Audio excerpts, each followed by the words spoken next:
nom de l'Éternel soit béni ce matin.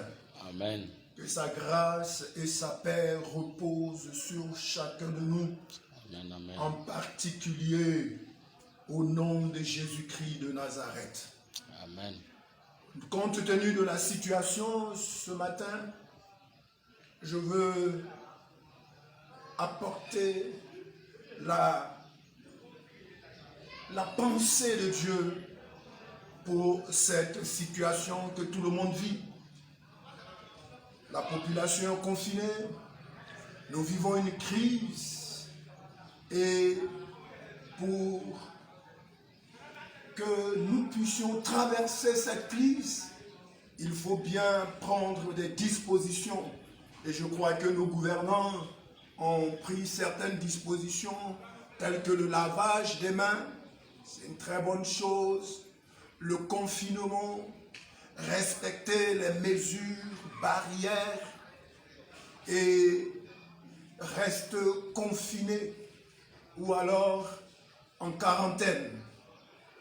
Et toutes ces mesures sont bonnes parce que la situation l'impose. Mais ce matin, je voudrais parler des mesures, des barrières spirituelles. Amen, amen.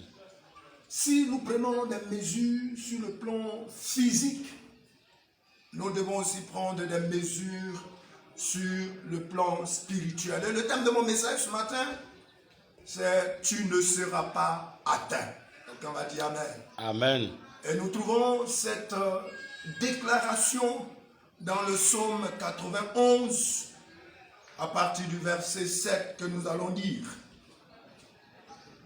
Que 1000 tombent à ton côté et 10 000 à ta droite, tu ne seras pas atteint. Alléluia. Amen.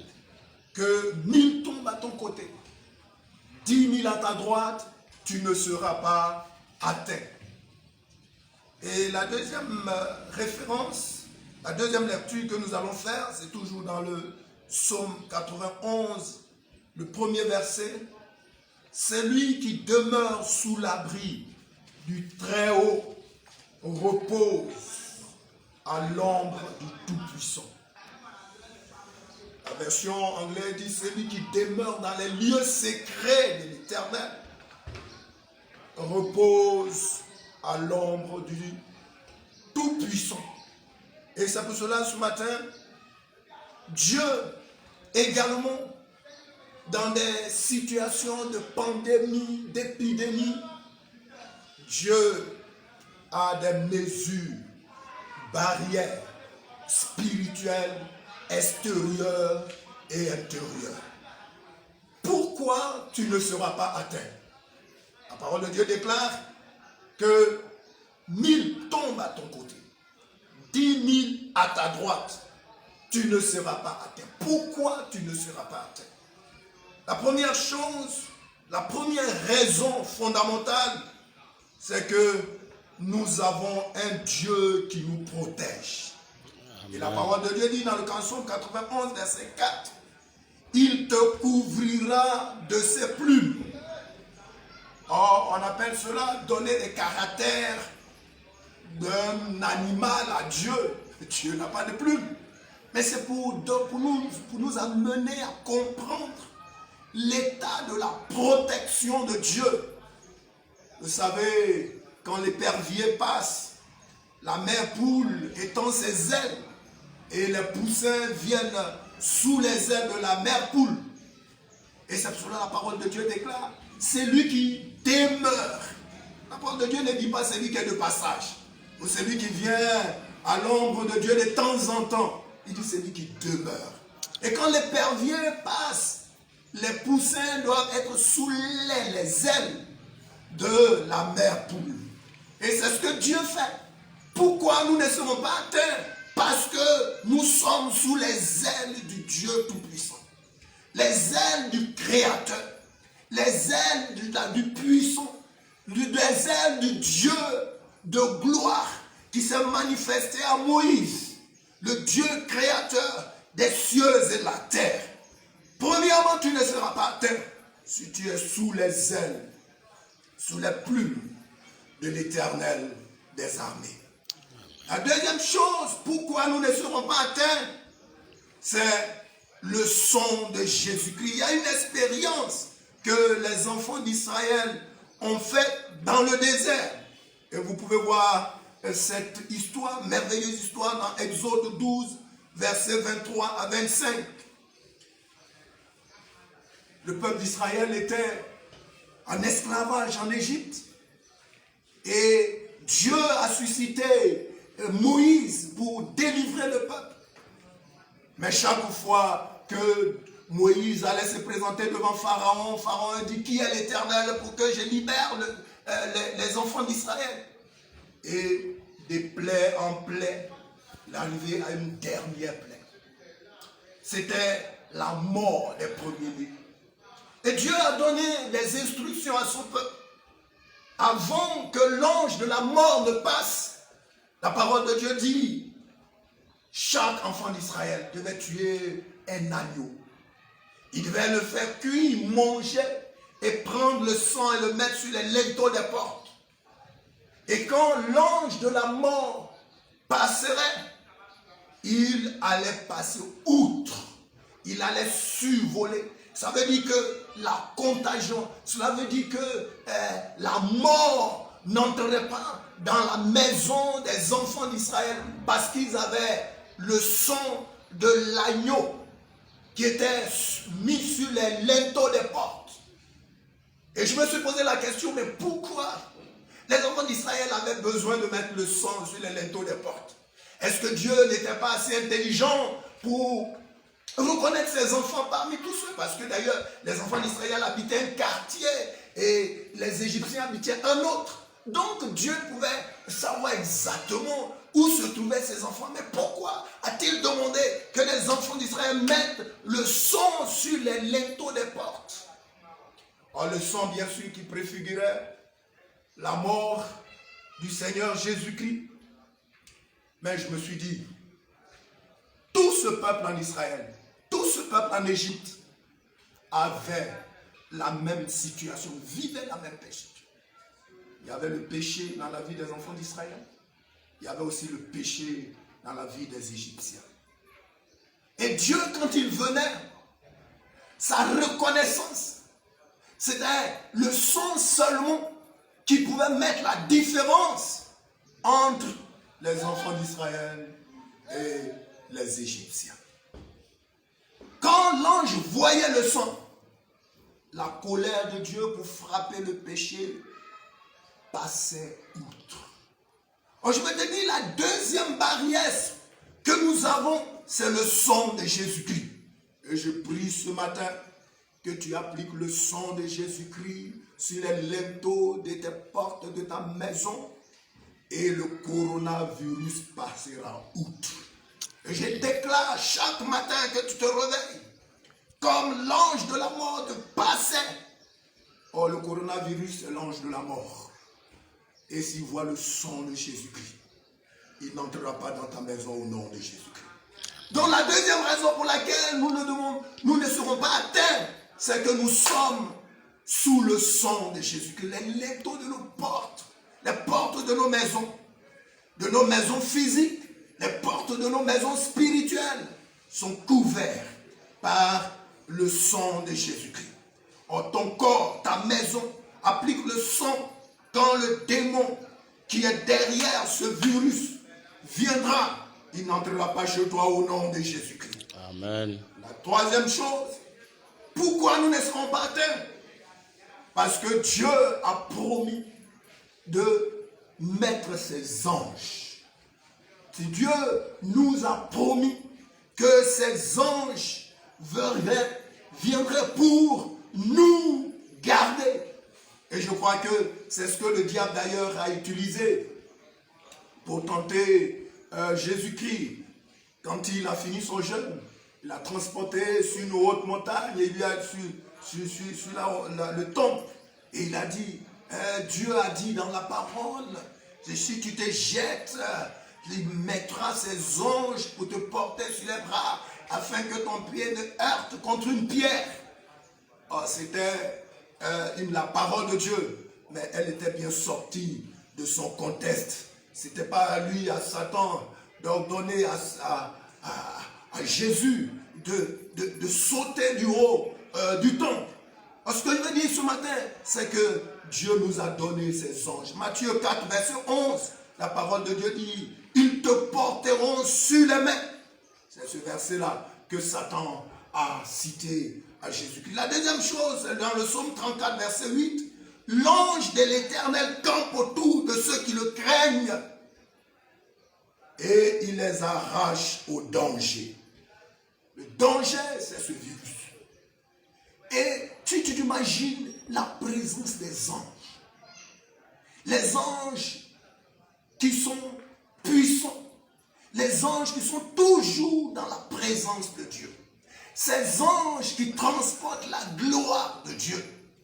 Si ces anges-là sont autour de nous, oh, je prophétise qu'ils ne permettront pas que le coronavirus n'atteigne le nom de Jésus-Christ. Ce sont des barrières extérieures. Le psaume 91, verset 1 dit, car il ordonnera à ses anges de te garder dans toutes tes voies. Nous avons dit cela dans le psaume 34, verset 8. Et dans Apocalypse 7, verset 1, la parole de Dieu dit, 4 anges debout aux 4 coins de la terre. Ils retenaient les 4 vents de la terre, afin qu'il ne soufflât point de vent sur la terre, ni sur la mer, ni sur aucun arbre. Voyez la puissance des anges, capables de retenir le vent, capables de se tenir, de mettre un pied sur la mer et un autre pied sur la terre et changer l'atmosphère. Et si cet ange campe autour de toi et qu'il arrête le vent et qu'il arrête, il est sur la terre, sur la mer, que ce vent ne souffle pas sur les arbres, voyons la puissance de Dieu. Et Dieu dit que ces anges si puissants campent autour de nous pour nous arracher du danger. Parce que les anges de Dieu campent autour de nous, ce virus ne t'atteindra pas au nom de Jésus-Christ. Amen. Dieu aussi nous propose des barrières intérieures. Tu ne seras pas atteint. Dieu dit, tu ne seras pas atteint. Mais quelqu'un me dit, pasteur, mais deux fois, il y a un enfant de Dieu qui peut être touché. Il y a un tel frère qui a été atteint. Mais qu'est-ce que la parole de Dieu dit? S'il arrivait, dans le psaume 34, verset 20, et s'il arrivait, comme la parole de Dieu déclare, le malheur atteint souvent le juste, mais l'Éternel l'en délivre toujours. Amen. Le malheur atteint souvent. Il peut arriver que dans cette situation, tu sois atteint, tu sois touché, ou alors que le virus entre dans ton corps. Mais là, je déclare que Dieu aussi a préparé l'immunité pour faire barrière à ce virus dans ton sang. Amen. Tu ne mourras pas, tu vivras. Parce que Dieu également a proposé et nous a donné des barrières intérieures. Amen. Et la première barrière que nous connaissons tous, c'est la barrière intérieure du sang de Jésus-Christ. Amen. Oh, les enfants d'Israël en Égypte, ils avaient mangé l'agneau pascal, ils avaient mangé la chair, et ensuite, ils ont mis le sang sur les linteaux. Mais Dieu nous a donné ce sang comme quelque chose, comme un vaccin pour nous immuniser contre toutes les maladies. Amen. Et c'est pour cela dans Jean 6, verset 56, celui qui mange ma chair et qui boit mon sang demeure en moi et je demeure en lui. Comme le Père qui est vivant m'a envoyé et que je vis dans le Père. Ainsi, celui qui me mange vivra par moi. La parole de Dieu ne dit pas que le sang que nous buvons est comme le sang de Jésus. Ce n'est pas une comparaison. Mais il a dit, celui qui mange ma chair et boit mon sang demeure en moi et je demeure en lui. Comme le Père qui est vivant m'a envoyé et que je vis par le Père, ainsi celui qui me mange vivra par moi. Amen. Si Dieu vit en nous, si Dieu a sa vie en nous, si nous avons la vie de Dieu au travers du sang et de la chair, oh, j'ai dit que nous sommes immunisés éternellement contre tous les virus au nom de Jésus. Amen. Je vois souvent, nous faisons beaucoup d'actions prophétiques de du ciel, de la terre. Mais je dis, la puissance, l'action prophétique qui est éternelle, c'est quand nous mangeons la chair et que nous buvons le sang, nous recevons la vie de Dieu en nous. Et nous ne pouvons pas porter la vie éternelle en nous et succomber. Oh, je dis à quelqu'un ce matin, tu ne mourras pas au nom de Jésus-Christ. Amen. Tu as la vie de Dieu en toi. Tu as mangé la chair et tu as bu le sang. Et quand le sang de Jésus dans ton organisme, dans tes veines, dans ton système immunitaire, vous savez que le vaccin, ce n'est rien d'autre que, pour la plupart du temps, le même microbe qui est affaibli et que les gens introduisent dans l'organisme afin que notre système apprenne à combattre et produise des anticorps pour combattre contre le vrai microbe quand il en peut. Oh, mais je suis en train de te déclarer le sang de Jésus dans ton organisme produit des anticorps contre le coronavirus au nom de Jésus. Parce que la parole de Dieu dit, par manque de connaissance, le peuple, il réclame ces choses, proclame ces choses. Et c'est comme ça la parole de Dieu a dit, quand celui qui demeure sous l'abri du Très-Haut repose à l'ombre du Tout-Puissant. J'ai dit à l'Éternel, mon refuge et ma forteresse. C'est une déclaration. Ah, c'est pour cela, quand tu te réveilles chaque matin, dis, j'ai l'immunité de Christ en moi. J'ai le sang de Christ en moi. J'ai mangé la chair, j'ai bu le sang. La nature de Dieu est une nature antivirus. La nature de Dieu est une nature anti-maladie. C'est la parole de Dieu qui le déclare. Si toutefois il arrivait que ce microbe entre dans ton organisme, j'ai dit, tu es immunisé au nom de Jésus. Alors, la dernière chose que nous allons voir ce matin concernant l'immunité spirituelle, c'est la puissance de Dieu, la puissance du Saint-Esprit. Oh, quelqu'un m'a dit Amen. Amen. La puissance du Saint-Esprit. La parole de Dieu déclare dans Romains 8, verset 11, l'esprit de celui qui a ressuscité Jésus-Christ notre mort. Si l'esprit de celui qui a ressuscité Christ a mis la mort, habite en moi, habite en vous, il va revitaliser, il va donner la vie à vos corps mortels. Amen. Il va donner la vie, il va donner la vie. Parce que le microbe détruit, il va régénérer, il va donner encore une vie. Les cellules qui sont mortes, la puissance du Saint-Esprit. Le Saint-Esprit, ce n'est pas seulement le parler en langue, mais il y a un travail intérieur. Il dit, l'Esprit de Dieu viendra, il sera en vous, il sera avec vous en tout temps. Donc l'Esprit de Dieu est pour nous une immunité spirituelle. Amen. Et c'est pour ça chaque fois que tu ressens quelque chose, dis à l'Esprit de Dieu de revitaliser. Et c'est pour cela, dans la parole d'Ésaïe, le Seigneur déclare ceux qui espèrent en l'Éternel renouvellent leurs forces. Pourquoi les forces sont renouvelées? C'est à cause de la présence du Saint-Esprit dans notre vie.